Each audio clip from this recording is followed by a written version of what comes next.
Hi, welcome to Swishing Mindsets. I'm Anuradha, and today I'm speaking to Niranjan Kaushik, author of Quit Smoking with Ninja. Niranjan has a career spanning over 2 decades in entertainment, media, and communication. So, hi, Niranjan, how are you doing? I'm doing great, Anuradha. Thank you so much for doing this with me. Happy to be here. Hi, everyone.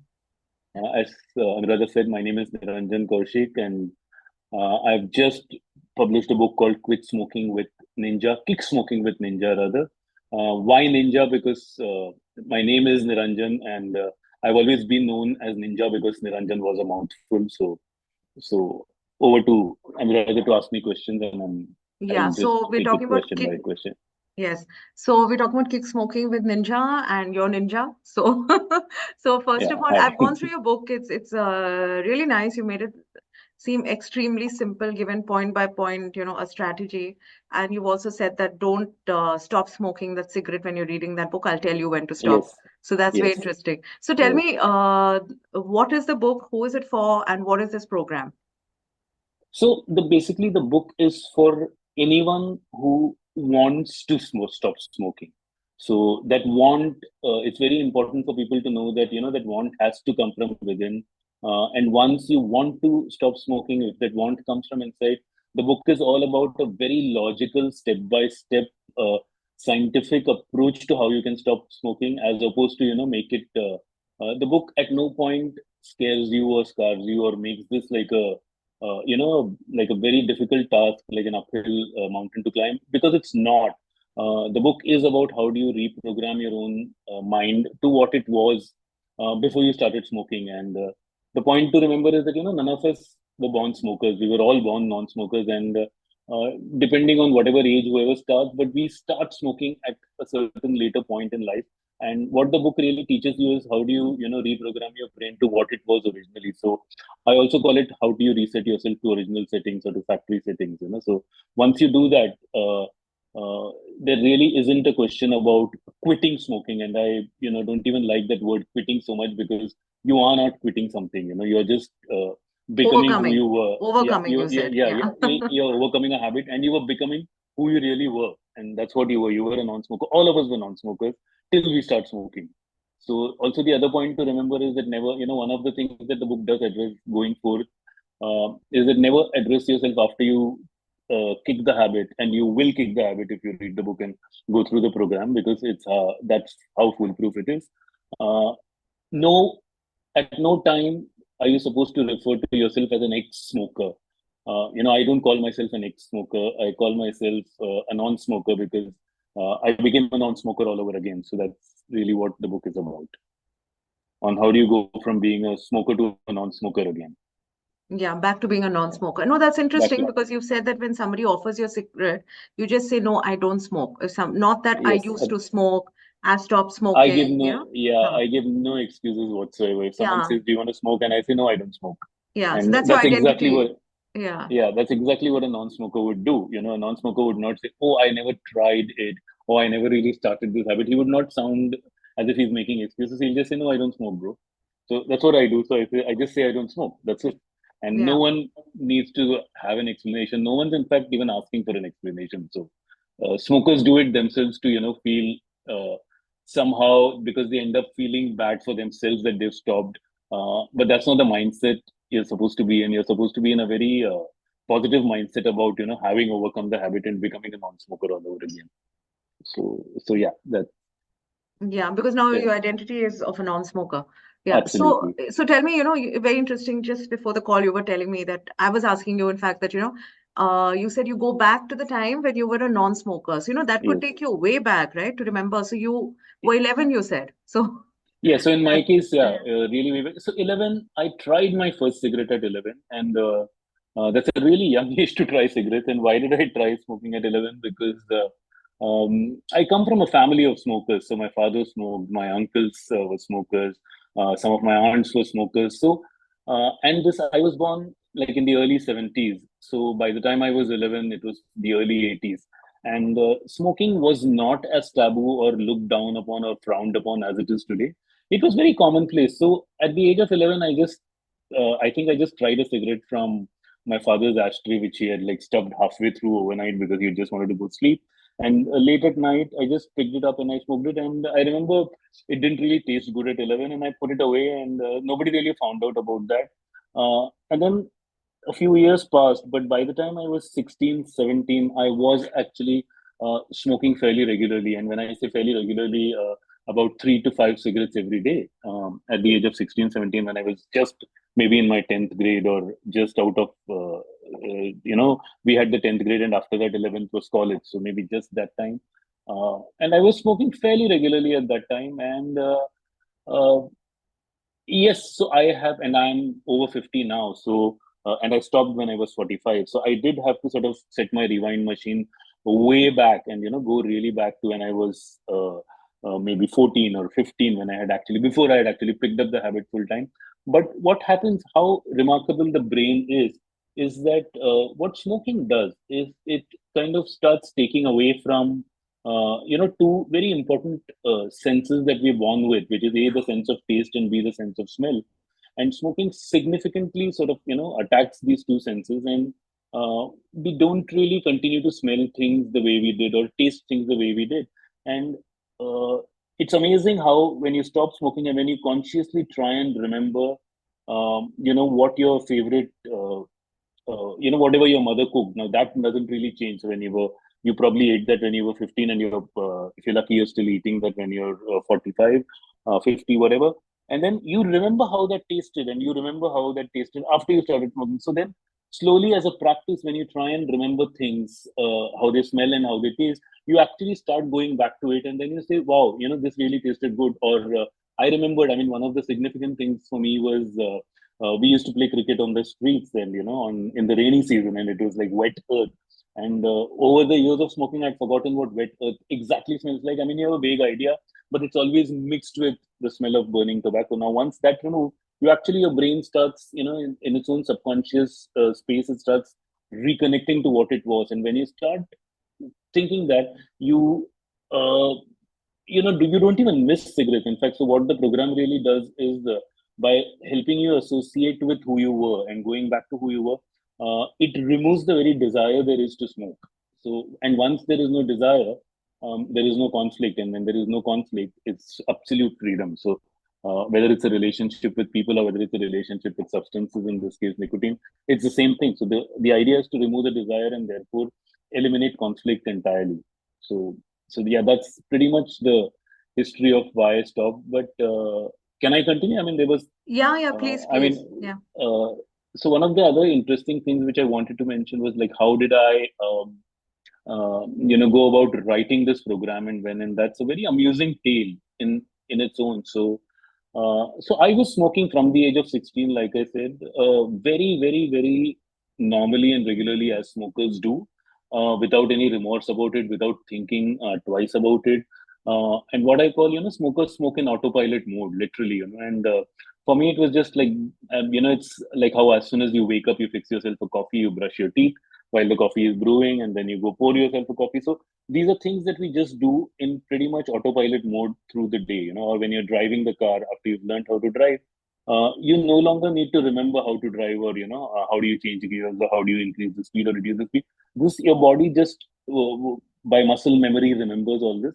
So smokers become smokers like that. They just smoke on autopilot mode. And I did that for a very significant period of time. So like I said, at 16, and by the age I was till I was 45, I was smoking regularly. And at the peak of my what I call my smoking career, which was longer than any other experience I've had in marketing or communication or filmmaking or anything that later I did for a living, my career with cigarettes had been the longest. And in fact, my CV would probably be the richest in that section, where I've been a smoker for 25 plus years. So, it really sounds deep. Uh, but through that, and of course, as nicotine has it, your number of cigarettes goes on increasing. So it never really comes down, because as your body gets used to a certain level of high because of the nicotine, then you have to increase the dosage, and you steadily increase it. So by the time I was 45, I think I was smoking an awful lot. I was smoking close to 35 to 40 cigarettes, on any given day. And this would go even higher on stressful days, like if I had like big presentations at work, or a bad day at work, then that would probably increase the number of cigarettes, but it was never less. And fortunately, fortunately for me, something triggered in my brain, and it wasn't. And I can't thank God enough for this. It was not a doctor telling me you better stop, you're smoking too much. It never came to that. But why I even started giving a thought to stop smoking and write this program uh, was very interesting. It was a very interesting thing that happened in the country in 2016, and it affected the whole nation. And that Yeah, the one thing that really, demonetization. yeah, that was the demonetization. And I remember, I think it was the 8th of November 2016, and there was an announcement earlier across social media, radio, etc., that the Prime Minister of the country is going to come and make a very important announcement on television. So all of us, were glued on to the TV by 7:45, 8. And I remember I was at home and I said, okay, let's see what the PM has to say. And I poured myself a drink and I lit myself a cigarette, as I always would. And then, at 8 o'clock, the PM comes and he announces that, the 500 and 1,000 rupee notes are demonetized. And of course, he gives enough options. He says, you have the next month to take it to the bank. You have enough time to change it.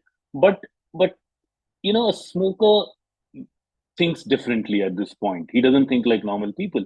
So what happened at that point was, when I'm listening to this, and 15 minutes into his speech, I'm saying he used the word legal tender thrice, and he said 500 and 1,000 rupee notes will not be legal tender Yeah, from and you midnight. And said, just interrupting, you said the smoker's brain, no? And you've been very clear that it's the brain of an addict, really, right? yeah, it's a brain of an addict. Yeah, A smoker is a drug. Nicotine is a drug, and therefore, by yeah, definition of that, a smoker is a drug addict. And right. the sooner you accept it, the faster you're going to overcome it. So that's how the brain of the addict in me worked at that point. And I said, okay, um, these two currency notes are not going to be legal tender. Now, let me try and exchange this for something that would be legal tender for me over the next 2 months, 3 months. And as a smoker, cigarettes would be legal tender for me. I would probably need it for myself. I'd probably need it for friends, whatever. And I very normally, and that day I think my wife was also out at work or something, and there was nobody in the house. I remember I was alone at 8 o'clock. I had poured myself a drink, and I opened the cupboard just to see how much cash is there. And how much cash you normally keep for your ghar ka kharcha type of money. So there was around 20,000 rupees in 1,500 rupee notes. So then I remember taking all of that cash in my pocket, getting into my car and driving to a slightly bigger shop in my neighborhood in Bandra West, which was like a wholesaler. And I go to him and I park the car across the road. And I walk up to him and I said, Bhaiya, kitna carton cigarettes hai tumhare paas? So he smiled and he had also obviously read the news and he said, आपके पास कितना cash है? So I said, मेरे पास around 20,000 cash है. So he said, sir है मिल जाएगा carton. So I said, एक काम कर मुझे 16,000 रुपया का carton they. So I bought 80 cartons, I mean 8 cartons, that is 80 packets of cigarettes, or that is 1,600 cigarettes My for God. yeah, for 16 yeah, like for 16,000 rupees, and 8 cartons of cigarettes. And I said to myself, and I told him, I said मैं 4,000 रुपया रखता हूँ, कोई emergency आ जाएगा रात तक तो. So in my brain, I bought 16,000 rupees worth of cigarettes, and I had kept 4,000 aside for an emergency. And that is absolutely ridiculous if you really think about it in perspective. But at that time, when you are a smoker and when, you're really afraid from tomorrow, if I don't have cash, I'm not going to be able to buy cigarettes because digital money hadn't come in yet. So you equated everything to the supply of cigarettes and the supply of cash. So you said, कल से अगर cash नहीं होगा तो मेरे पास cigarette होना चाहिए. बाकी chawal, anaj, let's figure it out, but cigarettes should be there. That's really how the addict's mind works. So I bought about, those 80 packets of cigarettes, and obviously I couldn't cross the road with 80 packets of cigarettes. So I actually had him help me cross the road with the packets of cigarettes, and I loaded it into my back seat of my car. And part of my brain was saying, this is fine because this is about 80 packets of cigarettes. You're smoking uh, a little over a pack a day. So at best, you're going to get over this in It's like like 30, it's 40 like days. grocery shopping. Yeah. Yeah, it's like Quick. grocery shopping. So you're going to use it anyway. So you keep it. Yeah. And part of my brain is saying it's okay. And the other part of my brain, as I'm driving back home, is saying, Niranjan, you really need to re examine this relationship because this is not grocery. And I said, but you're going to need it. And I said, look, you're legalizing this in your own head. You're saying this is okay. You're legitimizing this in your own head, saying this is okay, but it is actually not to buy so many cigarettes. And that's, see, I would have bought those cigarettes anyway, but not in that quantity maybe. But when you suddenly buy it in that quantity, you realize that, you need to examine this. And that's when and this was in November of 2016. And that's when I got curious about experimenting with, stopping it. And I had before that attempted to stop maybe 4 times, 3 times, as any smoker would have. And I've had at best successful rates of maybe 3 days smoke free or 4 days smoke free. And eventually you go back to it. So this time I wanted to do it in a very foolproof manner.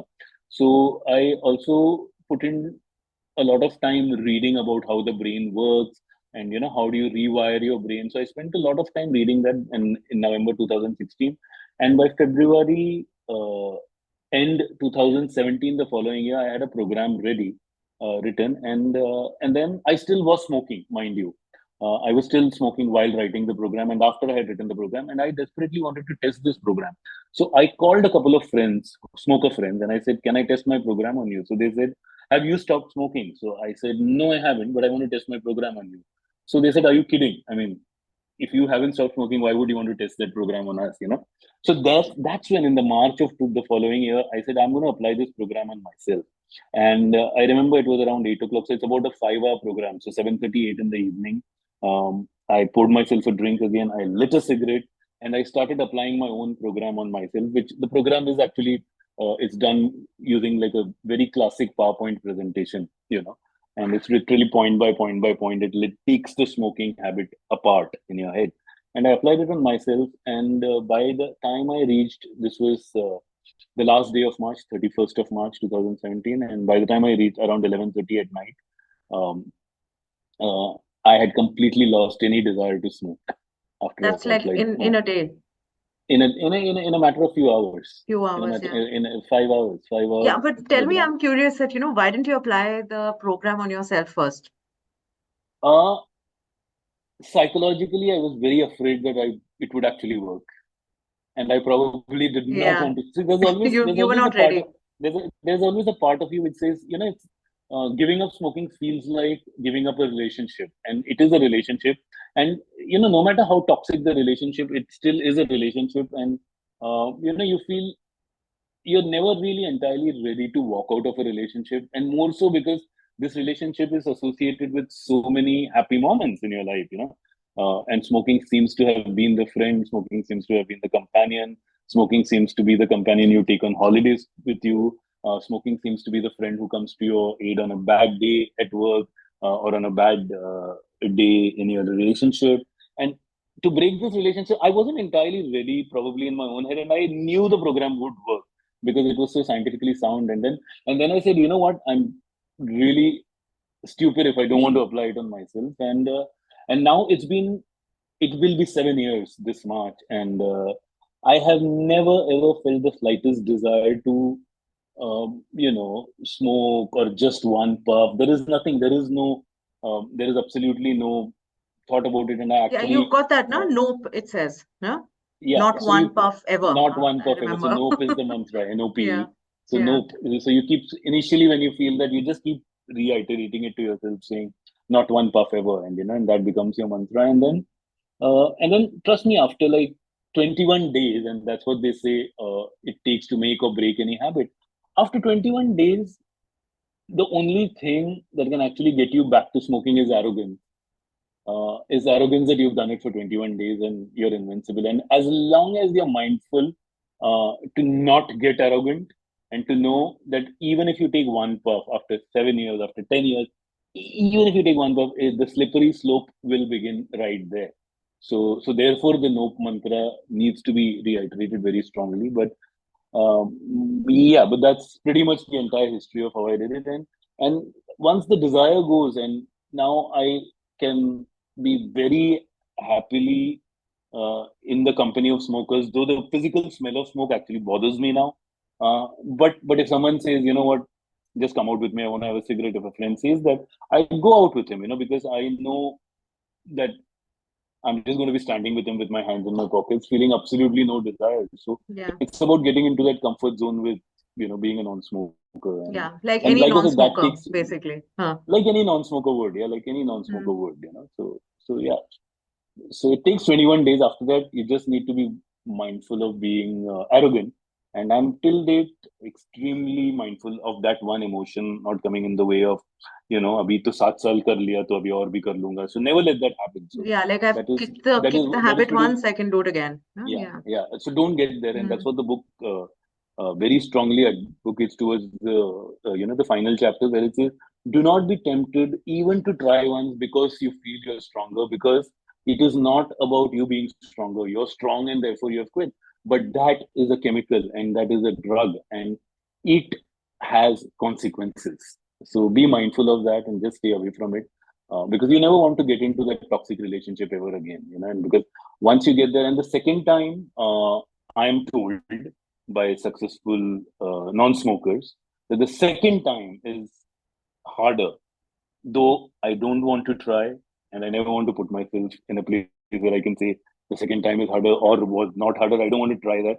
I'm happy to be a one-time stopper. Yeah. Yeah. What you said about the breakup, I enjoyed reading your breakup letter also to the cigarette. So, Yes. like So how it, so it started as a fun companion, a friendship, and then yeah, it just took over your life, literally. it does. The most So the toxic idea, relationship. Hmm. yes, the idea behind, so in my case, because I'm a writer by profession, I wrote a letter.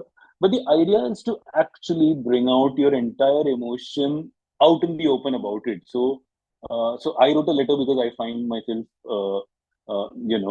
being able to express myself the best when I write. But some people might want to just talk about it, or some people might want to draw about it. So whatever it is, the idea is to actually put your emotion out there. And when you put things in paper so clearly, your brain starts accepting that, and it starts rejoicing that. So yeah, I mean, it is so significantly when you really talk very loudly to yourself about breaking up with the cigarette, do it, because that's the moment you put it on paper, the moment you actually write it, or you type it, or you say it, record it in your own voice and hear it later, it just prints itself far clearer in your brain for you to follow after that. So that's why the letter. And that's why Yeah. verbalizing the breakup very loudly in no uncertain terms. Yeah. Also, what you said about strategizing, it's very interesting, because I've been around smokers. I mean, I'm not a smoker, but I've been around a lot of smokers. And, I remember once we were in a carpool with there were three of us, and one of them, a smoker or whatever. And I remember she didn't have a match. So I remember we were on the Gurgaon highway and so much traffic, Mm. we were stuck, and she didn't know when she'd get the next puff, right? And so we had to get a match from a driver in the next car, Yeah, yeah, with, so we yeah, literally asked him, ki, like, give us a lighter, give us a match for her, and he passed it on yeah. in the middle of traffic. So that's a level of strategy. And what you said, it requires intelligence, I mean, I'll let you put it in a better way that, you can put it to use in another way, right? Absolutely, Requires absolutely. And in fact, intelligence, strategizing, everything. Yeah. yes, yes. And that's why one of the chapters in the book says about how sharp and intelligent and creative uh, an addicted brain is. And it could be any substance you're addicted to. In this case, nicotine.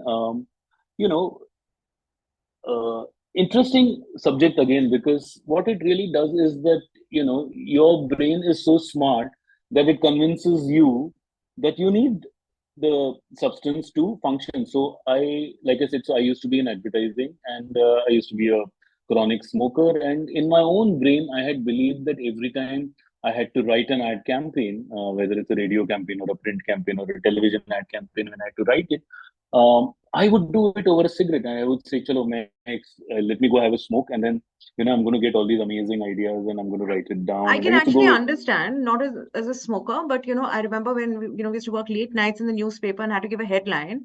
I needed a shot of coffee, late at night. So I had to get the shot right. because it's almost like if I don't have coffee, I can't do that. Yeah, but the truth is, Yeah, the coffee or the cigarette is not contributing to that headline. exactly. Yeah. It is Hmm. your own brain. It's your own brain. Yeah. It's your own brain that is creating that headline, and it is your experience, and it is all the people who have helped shape that brain with Ye- regard to your seniors and your past Yeah.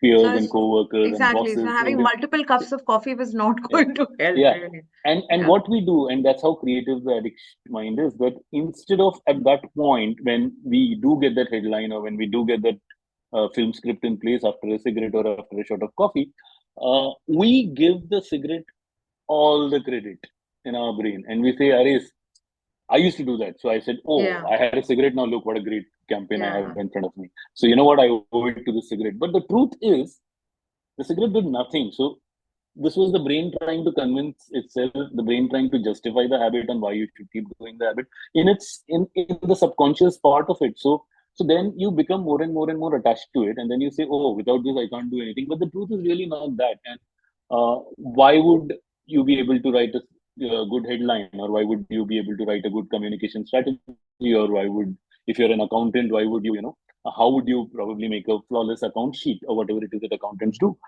It is because of our own brain, and it is because of our own experience. And instead of thanking our entire upbringing and whoever taught us all of this, we go and very blindly, thank the cigarette. And that is just one part of the strategizing the brain does.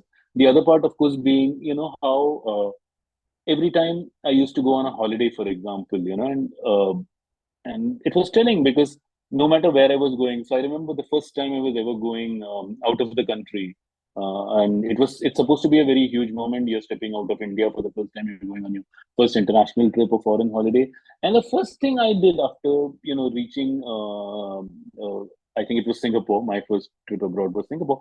The first thing you do after reaching the airport is, you look for the duty free shop to buy cigarettes really cheap, and you buy cigarettes really cheap, and that's when your next holiday begins. So that's how every time the brain is just convincing you that look for that first. Or even if you're in a long flight much later in life, if you're on a very long flight, as soon as one more incident where I remember was, I had gotten out of the airport, and obviously it was, I think, a 4.5 5 hour flight, and I hadn't smoked for 4.5 5 hours, and I was desperate to smoke, and I was desperate to go to the bathroom.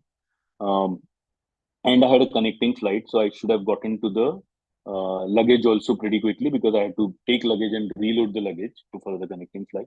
Now, in the middle of all of this, the first thing I do, Anuradha, is I ask around for where is the nearest smoking room in the airport. And I really want to go very badly to the bathroom. I need to pick up my luggage, but I put both of those off for later. I first go to the smoker's room, and I'm sitting really uncomfortably because I want to go use the washroom really badly. But I'm first lighting a cigarette, and I'm going puff, puff, puff, puff, puff, puff, puff, puff, puff, puff, puff, and I'm putting it out, and then I'm going and doing the other two things that I really needed to do. So that's how much the brain sort of works overdrive, and uh, it in fact starts planning, and that's where the strategizing comes even before the plane lands. If you're going into a familiar airport, so if I land into Delhi, I remember I know exactly how long, and I'm doing this in the last 10 minutes of the flight already. So I'm saying, abhi land hoga, to mujhe yahan se wo escalator pakadna hai, then I have to go towards that building. P3 exit ke baju mein smoking lounge hai, that will be the nearest. This strategizing has happened, and that's really a smart brain that remembers such detail. Now, would I remember the same level of detail with other things? Probably not. But with this, yes, because I am an addict, and the addict's brain works remarkably well. I mean, it's an amazing piece of work when it needs to justify and strategize to feed its own addictions. Yeah, and how much that brain can do if put to use in a Yeah, constructive way. and No, I and the always moment, yeah, wonder about sorry, smokers, because now it's like you have to do so much work to find that, like you said, initially everybody smoked just anywhere, right? In the middle of an office, in the middle, yeah, in a living room. But now you have to go someplace, in a smoking area, right? yeah. It is so much Yeah, harder, and yeah, so it much has harder, become so but much, people do that. Yeah, and people still go through that. People still go yeah, through that, yeah, and it's ridiculous. It's ridiculous why you would subject yourself to that. yeah. Um, and when you start questioning it, is when you start realizing it is actually stupid, and that's when you really start, moving towards where I started Yeah, moving, but I guess that moment has 7 to years come where ago. you question Yeah, yourself, like, why am I doing yeah. this? Why am I doing this? Yeah. Yeah, and maybe spending 16,000 suddenly hit you. Oh, okay. Yes. Yeah. This is extreme. But And yeah, it seems the brain is an amazing thing because, your entire brain, it's made a map of, it remembers these things, right? Like, where is the smoking room at absolutely. this airport, in this place, in this building? It's In interesting, right? several cities, whichever cities you're going to the most often, You know exactly कौन से airport में which building has the smoking section, which building has the tobacco shop. You know all of it. Yeah, yeah, Your brain knows it. Your brain knows it, and it stores all of that in a yeah, very easy to access place. yeah. You know, Very, very interesting, really. yeah. Yeah. So you said that, you kind of, your book is also helping rewire the brain, right? That's what It it is is. about it. It is about rewiring the brain. It is about teaching the brain, how to think all over again, like you used to think, like I said, and how to actually. So it's necessary to teach the brain to not get into a space of sacrifice or oh poor me, look, I'm being deprived. It is very important to teach the brain not to go there, and instead feel extremely powerful, and strong about the fact that you can do it. And and as long as the arrogance doesn't lead you to trying the next puff, you shouldn't do that ever. I repeat. But without that, it is completely nice to walk into a social gathering with the absolute ego of a non-smoker, and I just feel so proud about myself that I can just keep both my hands in my pockets and just walk in and out of a place without having to hold anything. And just 7 years ago, it was extremely necessary for me to, in order to feel secure, I needed to feel that pack of cigarettes in my jeans, and I needed to feel the lighter in my jeans, and I would constantly, your brain constantly checks on whether it's there, as if it's going to go away and someone's going to, take it away from your pocket, or if it's on the table, if you're sitting down for a meal, or if you're sitting down for a drink, you keep that on the table so that it's within your sight. And now I feel extremely happy about the fact that I don't need to do any of this anymore. But it's so much stress, like you mentioned it yourself in your book, that you think that it's helping you de-stress, but this is so much stress It when I'm actually hearing it. causes, yes, yes, Yeah. it causes too much stress. It causes too much stress. You're stressed about it always being around. And I had reached a ridiculous level of stress where I would, like I said, because I was smoking 35 cigarettes a day, then it is just extremely stressful to know that you don't have two packs lying in your car, you don't have two packs lying in your office, you don't have two packs lying in your bedroom, you don't have two packs kept away somewhere in a cupboard, so that in the case of an emergency or an earthquake or a nuclear holocaust or whatever, you can actually go and reach out. But so you really, I mean, that is so much additional stress to remain a smoker. And whoever said it's about relieving stress, and all my life I believe this is going to relieve stress, but I saw it for what it was, and this was causing more stress than I ever knew in life. And the only way to, break the stress and get relief from the stress is to not need it anymore. And the moment you stop needing it, you're under no stress whatsoever. What happens is also that, you're used to all this stress, you don't even realize it from the outside that you Yes, are under the stress.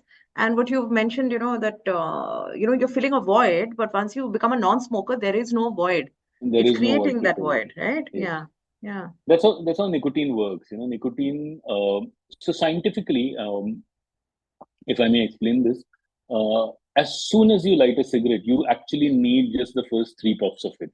The rest of it you're smoking because it's lit. And as after the first three puffs, nicotine quickly enters your bloodstream in about maybe 5 seconds. And nicotine is also a drug that gets into your system fast. It's also a drug that gets out of your system fast. So after you finish smoking your first cigarette, it's fully there, and by about 30 minutes, half an hour into having smoked your cigarette, it starts exiting your body. It starts leaving your body. In mostly you perspire it away without even realizing it, or if you're going to the bathroom, you're peeing it away. But it gets away, and in about 45 minutes, it's completely out of your system. There is no more nicotine, literally. And when you have filled something, when it goes out, it creates a void, and that void is what you, as a smoker, understand as, oh, I need a cigarette now. It's been forever. So you're trying to fill that void. So who created that void? Nicotine created that void. Who's filling that void?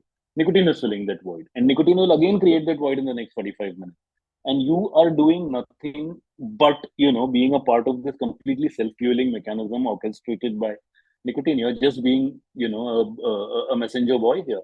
And you need to realize that. And that's why, by the 45-minute to completely nicotine to exit your body. That's why most smokers average about 8 to 15 cigarettes a day because, that's the number of hours they spend awake and that's the amount they smoke just to keep that void that nicotine creates and refilling it and it creates and refilling it. So all your waking hour, you're constantly trying to fill that void which nicotine itself created, in the first place. So, uh, Yeah, it's so a yeah, vicious cycle. Yeah. it's a vicious cycle. It's a vicious cycle and you got into the vicious cycle because of one puff, and the way to stay away from that vicious cycle is stay away from that one puff again.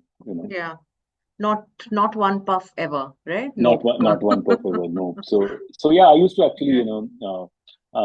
I had a T-shirt which like a blank T-shirt back in the day, which I took to a local printer, and I actually had it printed on my T-shirt, and I used to wear it, and nobody knew what it was, but it was some kind of reassurance to myself, saying, here's a philosophy I believe in, so I'm going to wear it. And I used to actually wear that T-shirt which just said NOPE, and only I knew what NOPE stood for. Yeah, yeah. And Yeah, when it makes people would, sense because it's yeah, no to it, you know? yeah, Yeah. Yeah. Another thing I found very powerful in your book, where you said that the withdrawal phase that comes, you said that just enjoy it, the withdrawal phase. And, it must be torturous, right? To feel that, but you said it, just enjoy it. And that's pretty much what mindfulness is also about, right? it is That about, yeah, yeah. you sit with the feeling. You sit with the You don't feeling. You sit with escape the it. You feeling. just You sit with it. observe it. Yeah, so that at some point you're sitting with it. It's not something that you're against or something. And then it's not Yes, that you're just sitting powerful with it, anymore, and then right? it is mindfulness, and it is, yeah, Hmm. it's not that powerful, and you realize it doesn't even last as long as you fear it would. So and really the sitting with it and all of this, you technically need to do only for the first 72 hours, because that's when the chemical effects of the addiction actually Yeah, but lasts. I After guess that, at it's that just time when purely it starts, you don't know that it's only yeah. for 72 hours, right? Yeah, you don't know. So that's what the book does. It tells you that it's only for 72 hours. It's a very short time. Just watch it and watch it. And so there are two ways to look at it, right? One way to look at it is getting tortured by this desire to smoke. Uh, but that's not how the book tells you to think, or that's not how I would tell you to think. I would tell you to think a little differently, where you say, let me see how I can torture this beast, which is actually keeping me in the nicotine loop. So the moment I become the empowered one, the more powerful one in this equation, and let me see how I can. So I actually make people, and even the book does that. It makes you imagine a monster inside your stomach, and the monster inside your head. So there are these two nicotine monsters, the tummy monster, and the tummy monster is a small one.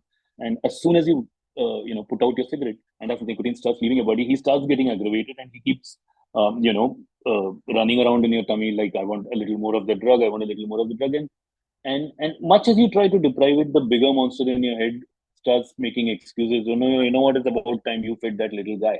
Now, when you remove both of them, is when you're completely rid of both of them. And the way you visualize it is that there are these two monsters, and am I being tortured by them, or should I torture them now by depriving them? And the moment you get into should I now torture them for depriving them because they have actually, been my enemies so far in my own system, the moment you put yourself in that powerful mode, you go, oh, I'm having fun with this. I'm having fun with this. And then you realize that your actual craving, physical craving, and how I did it was, I would actually keep a timer with me and uh, try and journal how long a craving really lasts. Like when you really feel like, oh gosh, I just need a cigarette, and your body goes like this, and you just tighten yourself and you say, I need a cigarette. Keep a timer, and you realize it doesn't last longer than 30, 40 seconds, 45 seconds at the tops. And then after that, it reaches a complete crest where you really have this craving. And then after 45 seconds, it starts wearing out and it goes away. And then slowly, gradually, it doesn't return for like longer periods of time. And then after 21 days, it's never going to be there, entirely. And after 3 days, the chemical addiction goes away. After 21 days, the psychological and emotional addiction goes away. And then you just enjoy life as you were It's fantastic. before. Like it's just 45 seconds at a time, basically. It's only 45 seconds at a time, maximum. Maximum, Maximum. yeah. I mean, it can be 20, 25, 30. There's no average really to it. But the more you convince yourself that it is long, the longer it gets really, and the shorter you Because convince you're yourself it is fighting it, going to no? take. I guess, yeah. Yeah. The idea is to not fight it, just watch it and say, and be very. So one question, I ask people before they want to sort of stop, and even there's an entire chapter to this in the book also, where the one question to ask yourself is, in percentages, uh, how badly do you want to stop smoking? Desire to stop smoking, or your commitment to stop smoking, uh, if it's at 99%, then you're in a very difficult place in life. And the commitment has to be 100%, because that 1% that you leave in your mind when you say, oh, I want to stop, I'm 99% convinced I want to stop, which means 1% you're unconvinced. Now that 1% of, lack of conviction becomes the breeding ground for conflict. And once there is a breeding ground for conflict, there is more conflict, there is more conflict, there is more conflict, till that 1% becomes 99%, and you're left with 1% desire to quit at the end of 3 days. So the commitment at the start has to be 100%. And once the commitment is 100%, then it is just about, desire management or craving management for the first 72 hours. That's it. Yeah, And another once thing you, from your another thing from your book, which I like that when you said don't stop smoking that cigarette right now, but when you yeah. smoke, just kind of with every breath, see what it's doing to your body. Could you explain that a bit? Hmm. Yes, sure, great. So, in fact, one of the things the book does is that it tells you right at the first chapter. The very first chapter of the book is called Light Up, and more when it comes out, people will wonder why is the very first chapter on how to stop smoking, asking people to smoke a cigarette right away. And the idea is the thinking behind that, Anuradha, is that and having been a smoker for so long, I understand what smokers go through. Is it like I said right at the start? You go about smoking in a very autopilot mode, and it is not mindful at all. It's just muscle memory that you reach out for a cigarette, and you just keep doing it. And every time you spend about an hour at your desk working, or an hour and a half, however your brain is programmed, you just do it very naturally without being mindful about what it is that you're doing. So what the book does is that it lets you smoke, and it actually reaches a point where you say that now, while you're reading the book, put that cigarette to your lips. Now, once you suck in the tobacco or the smoke, I mean the burning tobacco, uh, pay attention to how your lips feel. Pay attention to how your gums feel. Pay attention to how the roof of your mouth feels. Pay attention to how your nostrils feel in the anticipation of smoke wanting to. Pay attention to how your lungs feel. And imagine, and the moment you start doing it very mindfully, very consciously, you realize, okay, this is not actually a very enjoyable feeling. And I'm just doing this not because I enjoy it, because I'll be miserable without it. And that's the fine difference, really. And so, therefore, the book it does not encourage you to keep smoking, but it definitely does not advocate, suddenly stopping. The trick is and the book is a 5-hour read at best, So, at one point, it will take you to a stage where you will say, smoke your last cigarette now, and, start thinking about how you feel about it. Do it very mindfully. And then in the next chapter, it goes about, ritualizing the entire putting it out and then taking a picture. I still have my picture of my last cigarette from way back on 31st March 2017, where I had actually put it out and I took a picture on my phone, and I actually got like a printer to print it out. I folded, took Yeah, several but copies, and that's the thing, like when you're smoking, it all looks so cool. yeah, yeah, and it isn't, and the whole idea is to with that last cigarette, it's about ritualizing that breakup. So once it becomes such a strong ritual, it's like funerals, right? I mean, why do we have funerals? Because it gives us closure that a person's gone. So it's likewise with a habit. You need that closure that this is gone. So you uh, create that funeral type moment with the cigarette, and wish it away. It's gone. It's never Yeah. going to come back in your life. Yeah. Yeah, and thankfully, even in mainstream media and all, like it's not a cool thing now, to smoke. Not So anymore. thankfully, Not the message anymore. is Yeah. correct. Yeah. Yeah. Yeah. And I was talking to a friend yesterday, and coincidentally, she didn't know that I'd be speaking to you about this today. And she just Right. said that, just how do I stop smoking? Anything and everything leads me to smoke pick up a cigarette. So she said, Right. I'm trying to understand what the trigger is. So is that the right way? Do you have to look for a trigger or just stop? Trigger or no trigger? No, so if she's thinking this already, that means she has a desire to stop, Yes. and the more she gives into the all those triggers, the more triggers her own brain will create. So yeah, the thing is to actually just, work out a date in your head on when you want to stop, stick to that. Till that point, till you reach that date, do not try and work towards that date, because all of that also creates a whole lot of drama in your own head. That let me. So now I'm smoking 30 cigarettes. Let me go to the 25 first. Let me go to 21st. Let me go to 15. I think if you do this very slowly, you're unnecessarily creating this build up in Drama. your head about drama in your head. And there's no need for all that drama. Yeah. At the same time, don't because as your day to stop keeps getting nearer, some people I've seen them do that, where they actually increase the number of cigarettes they normally smoke. So if they're smoking 10 cigarettes a day, because they're soon going to Stop be a smoking. They non-smoker, won't they'll get any start more. smoking. So don't do that. I mean, don't do either, because just be who you are very normally, and let the book or the commentary that I subject them to talk them through how to get there. And the more drama you create, the more you're going to remain a slave to drama. Yeah, So yeah, absolutely. your friend should just basically decide on a date and read Talk. the book for sure. Yeah, read the book Yeah, for yeah. sure. Yeah, No, I've told her to read it. So yeah. yeah, and what you're saying, no, you're creating multiple triggers as you go along, no? Yeah, and you will create Yeah. your own In trigger. looking for the You trigger. will create. Yeah. Yeah. Interesting thing. I'm so glad you brought this up. The another interesting thing that I used to do was, when let's say I was in a place where I probably could not smoke. So maybe I was at a wedding, at a family function or a family wedding where there were a huge number of people from my. So my wife comes from this total family of non-smokers, and while I come from a complete family of smokers. So if I'm ever in one of those functions where you can't smoke, and then uh, you then create triggers for yourself as a smoker. So I will very purposely get into a fight with either my wife, or with some friends of mine. I will actually create into a fight, and I will create this unpleasantness so that I get a very legit excuse to say, you know what, I'm out of here, guys. I would go out and like, So so this that is it all just like, unconscious, no? This is completely unconscious. it happens very unconsciously.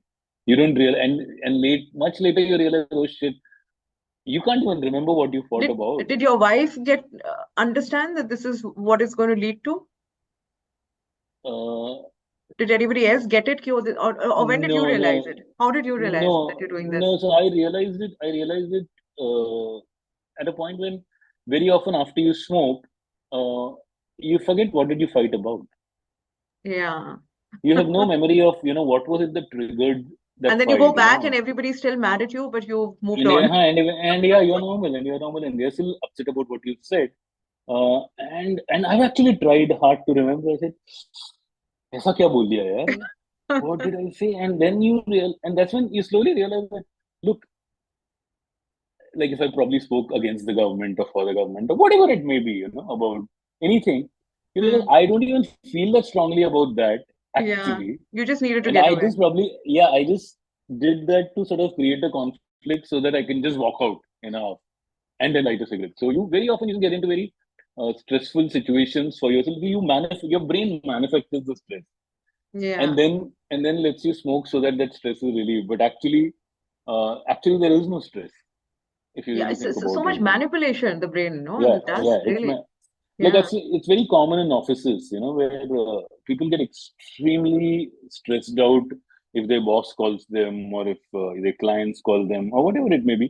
They get extremely stressed, and I used to do that also. When I used to react to that stress, I would say, "Oh my God! So, oh shit! My deadline's approaching. My boss is calling, and now I can't do anything about it. And fuck, I need a cigarette." And they just go have that cigarette, uh, and then much later you realize that there was no stress, or even if there was, the cigarette did nothing to Yeah. cure But it at that or to moment, remove it. maybe you feel like, At now that moment, you feel that the at that cigarette moment, solved your stress, right? yes, yes, But yes, and later that's you realize that it was just an excuse. Yeah. it was just an excuse. It was just Yeah. an excuse, and very often the stress in my life was completely self-generated.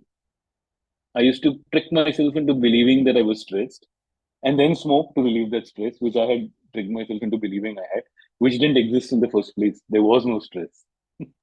Oh God, this is like actually the most toxic relationship ever, very manipulative. Yeah, And yeah.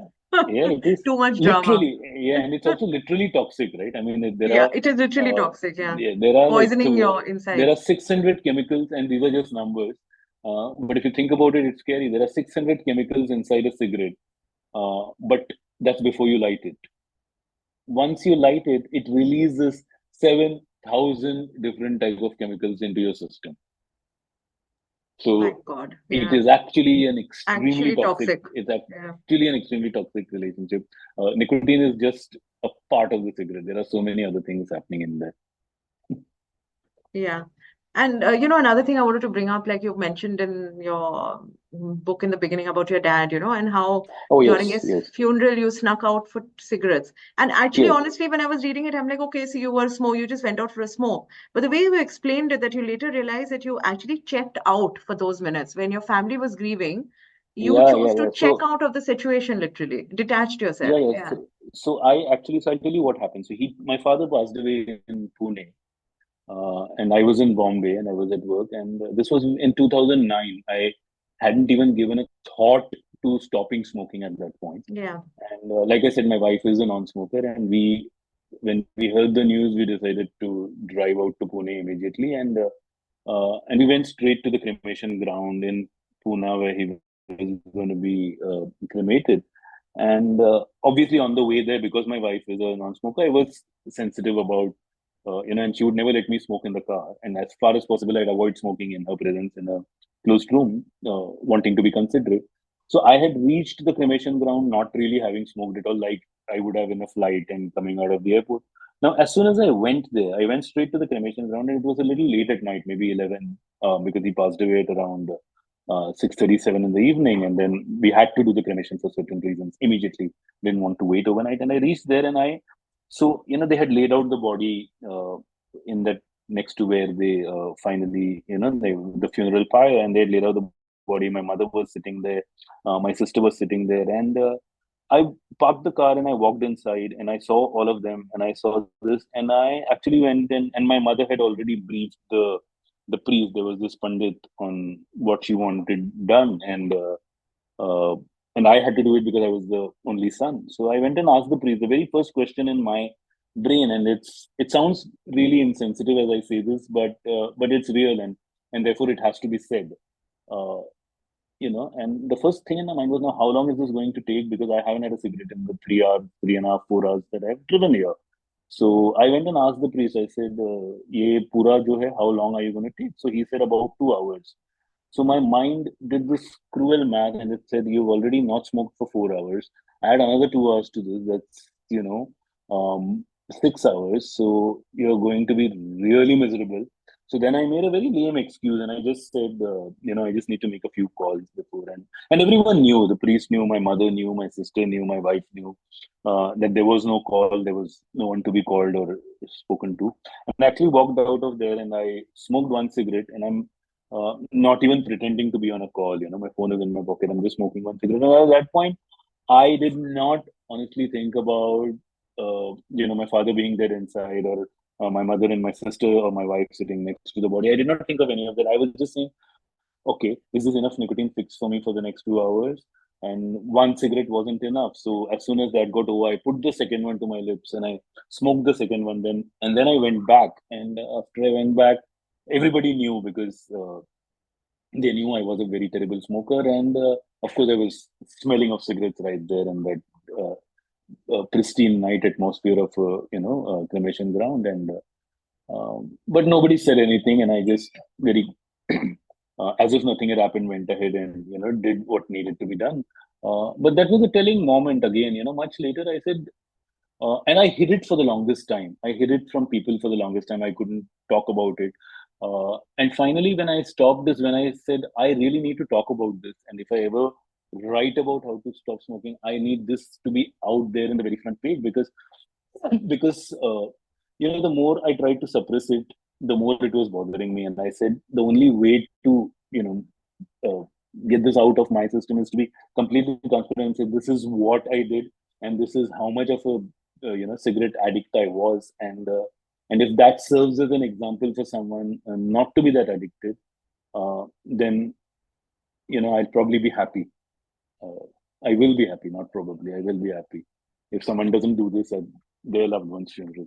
Yeah, I think what you've also done is that, maybe people don't even realize because they're so used to just having a quick smoke and getting back in, right?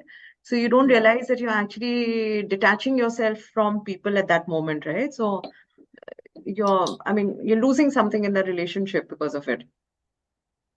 When you I walk mean, those away, yeah, moments, yeah, those yeah, yeah, moments, you're you are losing you are those you are moments. losing those Yeah, very important moments in your yeah. life. And so another amusing tale, another friend of mine, um, and she smokes even now, and her kid is now, I think, 10 or 11 years old, and she still smokes. And one of the things she dreads every year on year, is her child's birthday party. And Yeah. She says, Niranjan, I can't tell you how horrid I start feeling when my kid's birthday party is coming, because these kids' birthday parties last about 5, 6 hours, and you're with all these, health conscious, new age mommies, and you can't smoke. So she actually, I mean, obviously she didn't want me to name her, so I haven't named her in the book. Of course, yeah. But it's real. So she actually said this. She said, it fills me as my kid's birthday party date starts approaching, it fills me with dread. And the moment the kid says, let all of us go on a holiday, 4 days, 5 days, she says, the dread multiplies, because now 5 days and her husband's a non-smoker. So the 5 days we go out with the kid, I have to constantly not smoke, and I have to actually find out excuses to go. So you really lose out on being a husband, you lose out on being a father, you lose out on being a mother, you lose out on being an employee, you lose out on being a friend, you lose out on everything. And you're never where you're supposed to be. You're never in that moment where you're supposed to be. Even if you're sitting in a restaurant and ordering probably the nicest thing you've always wanted to eat, while it's coming, you're saying, okay, this is a non-smoking restaurant, so I might quickly want to go out. And how long does crab? So crab was my favorite, and crab takes a while to cook, right? So how long? So it's going to take crab is going to take like half an hour, 45 minutes to get ready. Okay, so might as well go quickly, have one, come back ready for so Yeah, you're just never crazy. Yeah, yeah. you're never with where you are, what you're doing, or if you're having a a celebratory drink with someone, you're not with that company, you're not with the drink, you're not with any of that. You're just finding your ways around. Okay, now I should go smoke. Now I should go smoke. You Yeah, know. so basically So you're just never in the present moment, right? You're just and never there. That awareness of yeah, the present moment, which yeah, is basically mindfulness, right? Or yeah, anything in and life, basically. You're just never there, not present you're for just never anything there. You're fully. not Yeah. present for anything. The only time you're really present is for that few minutes that you're smoking that cigarette, you're with that cigarette. Hmm. And then again, you're not mindful about it. You're not conscious about it. You're mechanical about it. So even then, you're not there. Because if you were conscious or mindfully present right there, you would notice how awful it tastes, and it really tastes bad. So you're a non-smoker, you wouldn't know, but it is awful. It is awful on the tongue. It is awful on your taste buds. It's you don't even know why you do it, and you just do it because you're so addicted. Yeah. No, I want to ask you a question related to that, but first I want to just ask you, during the pandemic, I think a lot of people went back to smoking and drinking and all that, and a lot of people now working from home.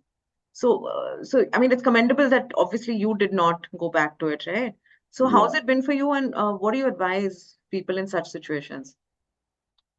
I think it's like a habit. Um. You just pick it up, you're bored, like you e- said, out of boredom, even you mentioned. Yeah. Yeah. The pandemic.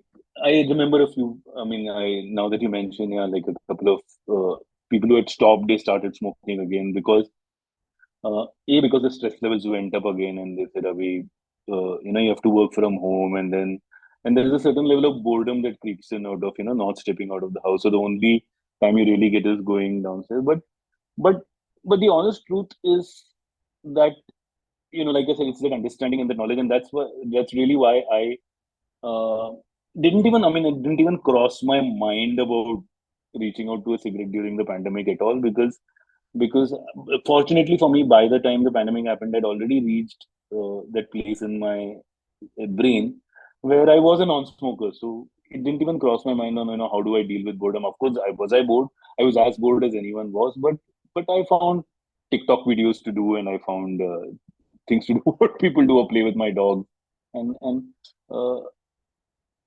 advice to people really would be that.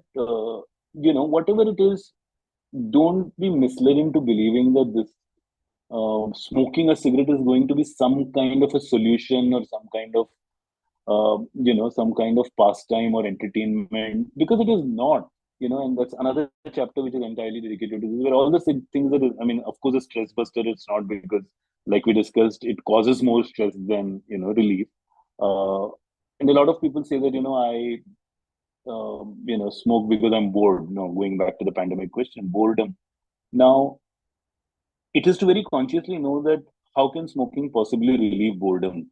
It's not smoking is not a movie, it's not a TV program, it's not an essay, it's not a book, it's not a stand-up comedian, it's nothing. It does nothing. So how can it possibly relieve boredom? To be not bored, you need to watch something, or you need to hear something, or you need to read something, and that's when you'll stop feeling bored. But this is just an excuse. It cannot relieve boredom. So every single myth, literally, the book takes it out and it breaks it up and says this is not possible. And most people, the other favorite myth is that, fondest excuse among smokers is, oh, but I enjoy it, oh, but I like it.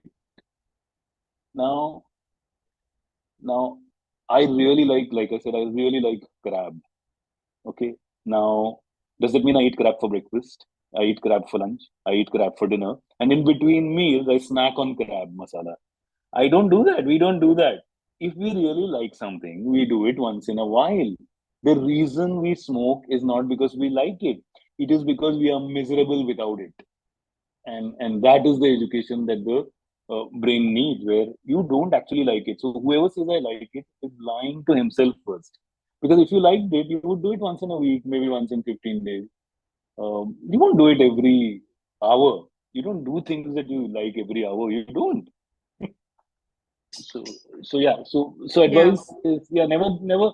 I mean, all these myths are going to exist. All these triggers are going to exist, but the advice is to, constantly remind your brain that smoking is not going to change anything.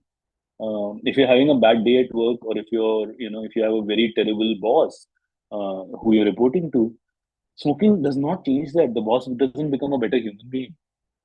He remains a bad boss, or she remains a bad boss. But uh, smoking is not going to change anything. If you have a very bad fight at home, smoking is not going to correct that. So all of these just become excuses that we create for ourselves to smoke. And the truth is in accepting that, life is life, and there will be good days and there will be bad days.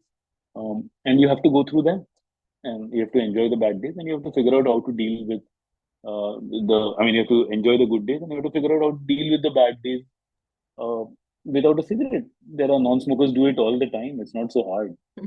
It's actually very Yeah. easy. And even if for a smoker, I mean, even if you have a cigarette, the bad day, like you said, it's not going to go away. You still have to return It to it. doesn't. It's Yes. waiting for you. Yeah, So, yeah, and it just comes back in like less than 5 minutes. yeah, You know. exactly. So So finally, Niranjan, yeah, like you said, when you, uh, what do you say, overcame smoking, not, I'm not saying gave up or quit to anything, you yeah. overcame it. Give up, And quit, negative yeah, words. Yeah, overcame yeah, smoking or overcame overpowered smoking. smoking. And you also said that it's not a sacrifice. So you gained a lot of stuff, like you can smell stuff, your mom's cooking, and you can taste, Yeah. your taste buds have, reignited and things like Yes. that. And also, like you said, you're more aware in the present moment, you're available for yourself and for others, and you're savoring the present moment. So tell me basically that, if today, if you feel that if you had not given up, overcome smoking, what would you have lost out on? Oh, so much that Mm. happened so much that happened in the last 6 7 years that happened in my life. So uh, I got a pup about 7 years ago. So that pup is now 7 years old, and then during the pandemic, we adopted another pup. I spend with them, and there is so much more time I have spent with my family. I have actually, as a non-smoker, gone on holidays and gone to countries I've not been before, and tasted food I've not tasted before, and I've actually enjoyed discovering new tastes. I've actually enjoyed spending time at a, and I'm so with wherever I am right now. I mean, I'm 100% there. If I'm in a business meeting, I'm 100% in that meeting and not thinking of, oh, when is this meeting going to get over and when can I go out and smoke? Under the normal run of things, if I'm in this interview, I would have thought about, okay, when can I go have that smoke as soon as this, this chat is over? But none of that. So wherever I am, it helps me be 100% in that. So the kind of time I spend with my pups, with my pets is 100%. The kind of time I spend with my family is 100%. The kind of time I spend at work doing what I'm supposed to do is 100%. So you are really yourself unplugged. You're entirely yourself unplugged without that habit gnawing away and saying, no, trying to get into your brain to sort of help you strategize on how you can take 10 minutes off, how you can take 5 minutes off. You don't need that. So it actually lets you be yourself entirely. And like I said, again, this is who you are. This is who you were, before you became a smoker. So it just helps us become who we are, really. Yeah, I hope whoever listens to this, whoever is a smoker, and they realize, oh, this is me. So why am I doing this to Yeah, myself? Really. So, anyway, Niranjan, absolutely. I hope so anything? too. I mean, Yeah. Anything you want to add? yeah, I mean, yeah, like a very, I mean, I know this sounds a little probably preachy, but I mean, I definitely would want to tell particularly youngsters this, whoever is listening to this, particularly youngsters, because, there is this nexus going on in what I call big tobacco, and big tobacco is this group of tobacco companies, and there is big tobacco and there is big pharma, and the pharmaceutical industry and the tobacco industry are actually working in tandem with each other, in order to get more and more and more people into the nicotine fold. And you might think, the pharmaceutical industry creates medicines, right? But it also wants to keep people in its fold. So there is this pact that is going on as we speak, and I'm not imagining this. It is very real when you actually see the reason, where if you try to sort of stop smoking with the help of aids like the nicotine patch, or like the nicotine gums, or like nicotine tablets that you get now, what you do is you still stay in nicotine's trap. You're still there. And as long as the drug continues to exist in your system, you will never ever be able to banish it completely and go away from it. So I know of people who now, use the patch and they chew gum when they can't smoke in an AC office.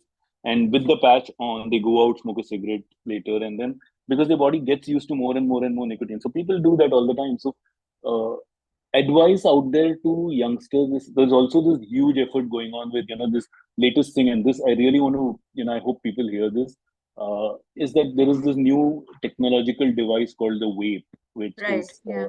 That which which you said is is a yeah, gateway, really. Huh? yeah, it's a gateway, and it's really Hmm. it's by the law it's prohibited in India. The Indian government very wisely banned it. Having said that, it is the most easily available device in any city right now in the country. I mean, there are literally, I mean, it's sold on the internet. You just need to log on to a certain site. There's no regulation, and people are buying that, and the vape, and also creating like these exciting new devices in cigarette. Like I just came across something where if you press the filter of the cigarette, it releases a burst of either vanilla or releases a burst of strawberry. So these are all very, very crafty efforts by the vape industry, the tobacco industry, and the pharma industry has created, flavored, vanilla flavored chewing gum, nicotine chewing gum. So they're all working to get young people in more and more and more and more and more. And why do they want to get young people in? Because it makes perfect business sense. Because the moment, and that's how, before cocaine was illegal anywhere in the world, maybe 100 years ago or 50 years ago, where did cocaine dealers go first? They went to schools and they gave it away for free. And even if you incurred a little losses giving away free drugs to school children, it didn't matter, because they knew that in the long run, as they grow up, if you're catching them young, they're going to stay addicts for the rest of their life, and for their entire lifetime, they're going to be contributing to your profit share. And that's really what the tobacco industry is doing all over again right now, targeting young people so that catch them young so that they stay in your fold forever. So genuine piece of advice out there. Like I said, it probably sounds a little preachy, but it comes straight from my heart to young kids as well as parents that, try and not succumb to this crafty techniques because you don't want to get there after, you're 45 and smoking 35 cigarettes a day and saying, oh my God, what am I doing? You don't want to get there. You'd rather not get there, and you'd rather not write a book like I've just done, because you'd be a lot healthier without writing this book ever. So that's the advice. So stay away from nicotine, and you'll never be happier you did. Yeah, stay away from nicotine and all the substitutes, so-called substitutes. And all the so-called substitutes. Yeah. Yeah. Thank you, Niranjan, for doing this, and Thank you, Anuradha. It's been a great pleasure. congratulations on your book. Yeah. Thank you so much, and congratulations on stopping the habit. It's been 7 years, but I congratulate myself every day for that. Very good. That's awesome. The positive affirmation, no? That you that's absolutely the positive affirmation. Yeah. Yes. Thank you so much, Anuradha. It was a pleasure talking. Yeah, my pleasure.